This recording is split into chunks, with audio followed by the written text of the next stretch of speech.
दोस्तों सबसे पहले आप लोग ये जान लें कि झारखंड में हमारा 7 यूनिवर्सिटी है। इन 7 यूनिवर्सिटी में अगर सबसे ज्यादा कठिन अगर सिलेबस है तो हमारा बीबीएम का यूनिवर्सिटी का है। अगर आप बोलिएगा कि सर हम लोगों को डरा रहे क्या, तो बिल्कुल नहीं मेरे दोस्तों, आप लोगों को मैं डरा नहीं रहा हूं, बल्कि मेरे दोस्तों मैं आप लोगों को रूबरू करा रहा हूं आप लोगों के सिलेबस के साथ।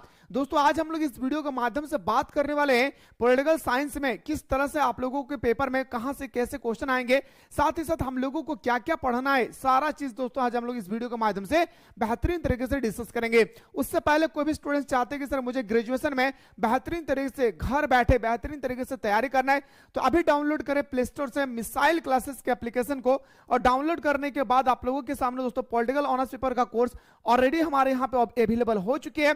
फटाफट जाकर के दोस्तों यहाँ पे कोर्स को ज्वाइन करके हमारे साथ प्रत्येक दिन दोस्तों आप लोग ऑनलाइन क्लास में जुड़ करके आपका मेजर पेपर के साथ साथ माइनर, बीएससी, एएससी, एमडीसी और दोस्तों एसईसी पेपर की बेहतरीन तरीके से आप लोग तैयारी कर सकते हैं। ज्वाइन करने में कोई भी अगर प्रॉब्लम आई होगी तो इस नीचे जो नंबर स्क्रॉल हो रही है इस नंबर पर व्हाट्सएप कीजिएगा, हमारी टीम आपको रिप्लाई करेगी। आइए सर हम लोग बात करते हैं मेरे दोस्तों सिलेबस में। सबसे पहले दोस्तों आप सभी को पता है कि ग्रेजुएशन अब हमारा 4 साल का हो चुका है, और इस 4 साल में दोस्तों आप लोगों को 1 साल का सिलेबस में बता रहा हूं, ध्यान से देखिएगा।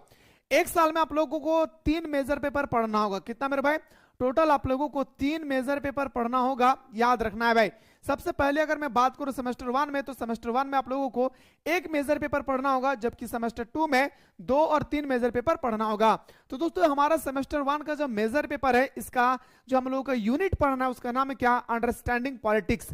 यानी दोस्तों हम लोगों को अंडरस्टैंडिंग पॉलिटिक्स के बारे में हम लोगों को डिस्कस करना है। ओके आइए सर तो बात करते हैं सर, सबसे पहले हम लोग इसका याद रखिएगा दोस्तों, सबसे पहले हम लोग बात करते हैं कि इसका एग्जाम पैटर्न क्या होगा। याद रखिएगा एग्जाम पैटर्न की अगर हम लोग बात करें, क्या मेरे भाई? Exam pattern, P for pattern, ठीक है, बात करें तो ये पूरा का पूरा 100 मार्क्स का एग्जाम होता है। कितना मेरे भाई? पूरा का पूरा 100 मार्क्स का एग्जाम होता है। बस डिफरेंट ये है कि 100 मार्क्स को 2 भागों में बांटा जाता है। कितने भागों में मेरे भाई?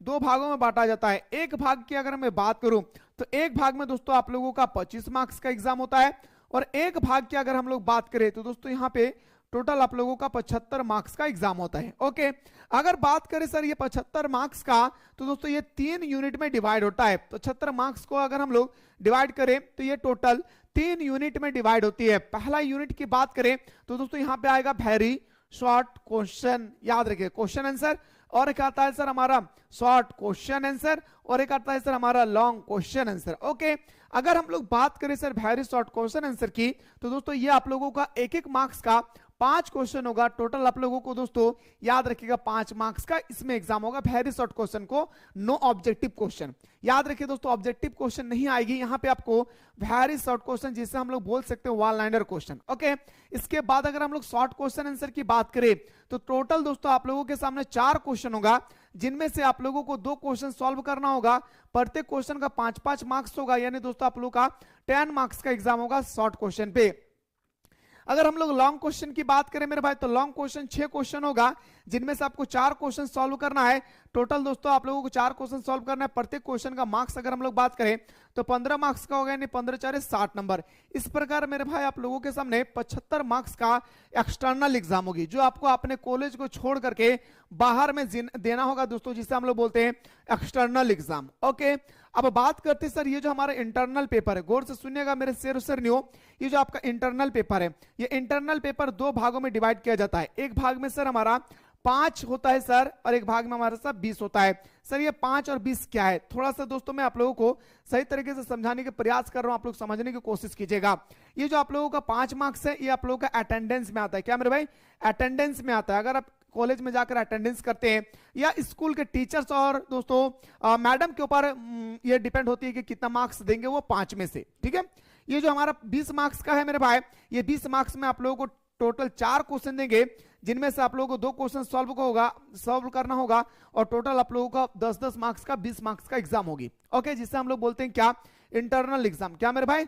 Internal exam. और ये इंटरनल एग्जाम आपके स्कूल में ही होगा, आपके कॉलेज में ही होंगे।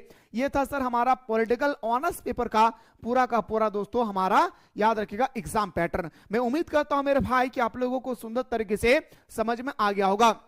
दोस्तों डिस्क्रिप्शन बॉक्स में एक व्हाट्सएप ग्रुप का लिंक दिया गया है, उस व्हाट्सएप ग्रुप को फटाफट जा करके ज्वाइन कर ले। अब आइए सर हम लोग आते हैं सर पॉलिटिकल साइंस के हमारा जो है सिलेबस, इसमें बात करते हैं। दोस्तों अगर हम लोग बात करें पहले मेजर पेपर में, तो टोटल आप लोगों को दोस्तों 5 चैप्टर पढ़ना होगा, सॉरी 5 यूनिट पढ़ना होगा, आई एम रियली सॉरी भाई, 5 यूनिट पढ़ना होगा। इस 5 यूनिट के अंदर में दोस्तों आप लोगों को टोटल, याद रखिएगा मेरे सिर से, टोटल आप लोगों को 14 चैप्टर पढ़ना होगा। कितना मेरे भाई? 14 चैप्टर पढ़ना होगा। तो आइए सर हम लोग पहला बात करते हैं कि नाम क्या है पहला यूनिट का। तो बताएंगे सर पहला यूनिट का नाम है मेरे भाई क्या, तो बोलेंगे सर इंट्रोडक्शन टू पॉलिटिक्स। यानी दोस्तों हमारा पढ़ना होगा पहला चैप्टर में, यूनिट नंबर 1 का पहला चैप्टर में हम लोगों को डिस्कस करना होगा किसके बारे में, तो बताएंगे सर व्हाट इज पॉलिटिक्स। किसके बारे में डिस्कस करना है मेरे भाई? What is politics. इसके बाद आप लोगों को डिस्कस करना होगा different approaches to understand politics. नहीं समझ में आ रहा है सर, आखिर इसका हमें हिंदी समझ में आना चाहिए। दोस्तों मैं आप लोगों को हिंदी के माध्यम से भी दोस्तों मैं आज आप लोगों के सामने मेहनत करके हिंदी में भी इसको कन्वर्ट किया हूं। अगर आप लोगों को मेरी मेहनत अगर अच्छा लगे तो एक बार जरूर दोस्तों लाइक करके जाइएगा वीडियो पे, ठीक है। आइए सर दोस्तों सबसे पहले अगर मैं बात करूं, जो हमारी इकाई है इसमें पढ़ना है राजनीति का परिचय। और पहला जो चैप्टर पढ़ना होगा इसमें आप लोगों का राजनीतिक क्या है, पहला आप लोगों को पढ़ना होगा राजनीतिक क्या है। दूसरा आप लोगों को पढ़ना होगा दूसरा चैप्टर में कि राजनीति को समझने के लिए विभिन्न दृष्टिकोण क्या है। यानी दोस्तों राजनीति को समझने के लिए विभिन्न दृष्टिकोण क्या है। ओके, अब आइए सर दूसरा यूनिट की अगर हम लोग बात करें, तो दूसरा यूनिट में आप लोगों को पढ़ना होगा, याद रखिएगा दोस्तों, सेंट्रलिटी ऑफ स्टेट, ठीक ना, सेंट्रलिटी ऑफ स्टेट, जिसमें आपको पढ़ना होगा पहले कि व्हाट इज स्टेट, यानी राज्य क्या है। फिर आपको पढ़ना है कि why state occupies central position in discussion of politics. फिर आपको theories of state, ideological and understanding of staff state पढ़ना होगा। ये सर आप लोगों का क्या है इंग्लिश में दिया हुआ है, मैं इसे आप लोगों के सामने दोस्तों हिंदी में भी लेकर आया हूं। आइए सर हम लोग हिंदी में सही तरीके से समझने की प्रयास करते हैं। दोस्तों सबसे पहले अगर मैं बात करूं यूनिट नंबर 2 का जो नाम है राज्य की केंद्रीयता। क्या मेरे भाई? राज्य की केंद्रीयता। पहला जो चैप्टर पढ़ना होगा राज्य क्या है, राज्य की चर्चा में राज्य केंद्रीय स्थान क्यों रखता है। दूसरा पढ़ना होगा राज्य के सिद्धांत। क्या पढ़ना है मेरे भाई? राज्य के सिद्धांत के बारे में पढ़ना है। तीसरा पढ़ना है सर विचारधारा और राज्य की समझ। क्या पढ़ना है मेरे भाई? विचारधाराएं और राज्य की समझ पढ़ना है। फिर आप लोगों को पढ़ना है वैश्वीकरण के युग में राज्य की बदलती भूमिका, यानी वैश्वीकरण क्या है, भूमंडलीकरण क्या है, जो आप लोगों ने क्लास 12 में पढ़े ना, बस उसी को पढ़ना होगा ये चैप्टर में। लेकिन हम लोग ऊपर पर पढ़े थे क्लास 12 में, यहाँ पे आप लोगों को पूरा डिटेल्स में पढ़ना है। क्या मेरे भाई? पूरा डिटेल्स में पढ़ना है, समझ रहे ना।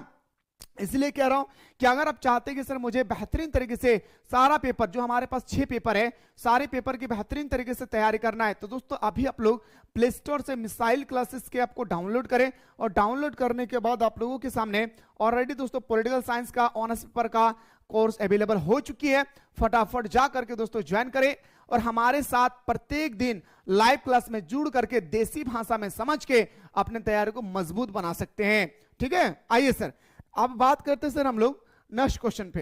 देखिए दोस्तों नेक्स्ट यूनिट है हमारा स्टेट एंड नेशन। यानी दोस्तों हम लोगों को स्टेट मतलब राज्य, नेशन मतलब राष्ट्रीय, राज्य और राष्ट्र के बारे में पढ़ना है। जैसे how state is different from nation, nation पढ़ना है भाई। Debate in nation and nationalism, यानी दोस्तों आप लोगों को डिबेट करना है भाई, दो व्यक्ति के बीच में आन बान होती है ना, वो डिबेट के बारे में आप लोगों से कह रहा है। देखिए राज्य और राष्ट्रीय क्या पढ़ना है मेरे भाई? राज्य और राष्ट्रीय पढ़ना है, ठीक है ना। राज्य राष्ट्र से किस प्रकार भिन्न है, मतलब राज्य जो है राष्ट्र से किस प्रकार भिन्न है। राष्ट्र का मतलब पूरे भारत, राज्य का मतलब हमारा झारखंड, समझ रहे हैं ना भाई। अब बात करते हैं सर राज्य और राष्ट्रवाद पर बहस, यानी राष्ट्र और राष्ट्रवाद में आप लोगों को क्या करना है मेरे भाई? बहस करना है। इसके बाद आप लोग कौन सा पेपर का सिलेबस देखना चाहते हैं, सारा स्टूडेंट्स एक बार दबा करके कमेंट सेक्शन में कमेंट कीजिएगा मेरे दोस्तों। मैं आप लोगों को अगला वीडियो में ही बताने की पूरी कोशिश करूंगा। अब आते हैं सर अगला, डेमोक्रेसी एंड सोशल मोमेंट क्या है मेरे भाई? डेमोक्रेसी एंड सोशल मोमेंट के बारे में सिर्फ 2 चैप्टर पढ़ना होगा, जिसमें आप लोगों को theories of democracy, social moment पढ़ना है भाई, ठीक है ना। आइए सर बात करते हैं मेरे भाई पहला कि जो हमारा जो यूनिट नंबर 4 है, इसमें हम लोग को लोकतंत्र और सामाजिक आंदोलन के बारे में पढ़ना होगा। अब सामाजिक आंदोलन मेरे दोस्तों जैसे किसान आंदोलन, सामाजिक आंदोलन जैसे हमारा किसान आंदोलन 1917 को जो हुआ था, इसके बाद हमारा खेड़ा आंदोलन के बारे में भी आप लोगों को थोड़ा सा डिस्कस करना होगा, लोकतंत्र के सिद्धांत पढ़ना होगा। देन आप लोगों को डिस्कस करना होगा मेरे भाई क्या, सामाजिक आंदोलन। क्या पढ़ना है मेरे भाई, सामाजिक आंदोलन में दोस्तों आप लोगों को पढ़ना होगा किसान आंदोलन। और एक बात बताऊं, याद रखिएगा मेरे शेरों शेरियों, बस मैं जितना पढ़ाऊंगा आपको एप्लीकेशन पे ईमानदारी पूर्वक कर लेंगे। यह बंदा वादा करता है कि आपका यूनिवर्सिटी की इतनी औकात नहीं हुआ है कि हमारे बताए हुए क्वेश्चन से बाहर पूछ लें। अगर मैं झूठ बोल रहा हूं तो प्रीवियस का क्वेश्चन उठाकर देखिएगा 2 साल का, आपको समझ में आ जाएगी 23-27 और 24-28 का, तो आपको समझ में आ जाएगा कि सच में सर आपने जो कहा, जो वादा किया वो आप निभा कर दिखाते हैं भाई। ठीक है, अभी मैं बोल रहा हूं, एक बार जाकर के जरूर देखेंगे भाई। ठीक है, आइए सर अब बात करते हैं sir political communication and mass media. यानी दोस्तों आप लोगों का मास मीडिया में 2 चैप्टर पढ़ना होगा।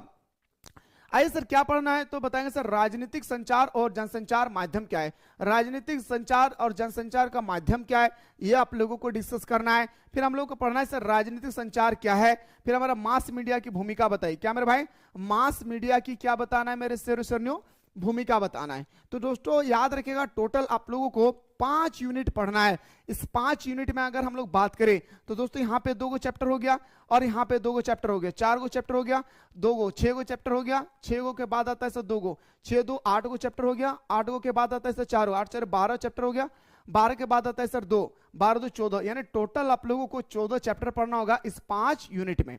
ठीक है, तो ये था सर आज हमारा सिलेबस।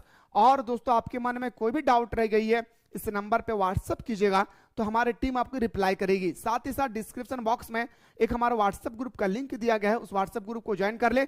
और मेरे दोस्तों आप लोग कमेंट सेक्शन में जरूर बताएं कि अगला कौन सा पेपर का आप लोग सिलेबस देखना चाहते हैं। फिलहाल बात करता हूं मेरे दोस्तों नेक्स्ट वीडियो में, तब तक आप लोग स्वस्थ रहे, मस्त रहे, पढ़ाई में व्यस्त रहे।